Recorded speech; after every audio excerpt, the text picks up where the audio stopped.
దేవకుమారులా ప్రత్యక్షతకై సృష్టి చూస్తూ ఉండెనుగా. విడుదల కోసమై మూర్ఖుచుండెనే రక్షకుడే సయ్యే విడిపించునుగా. దేవా పుత్రుడై ఆలస్యం ఎందుకు, యూదా సింహంలా దూకేడు ముందుకు. యేసు నామములో అధికారం వాడబోయ్, యేసు రక్తంలో శక్తితో చూపబోయ్. దయ్యాలను తరిమేసే, రోగులను బాగు చే ప్రభువల్లే. దేవకుమారులా ప్రత్యక్షతకై సృష్టి చూస్తూ ఉండెనుగా.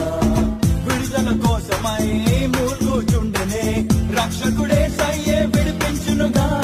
దేవా పుత్రుడై ఆలస్యం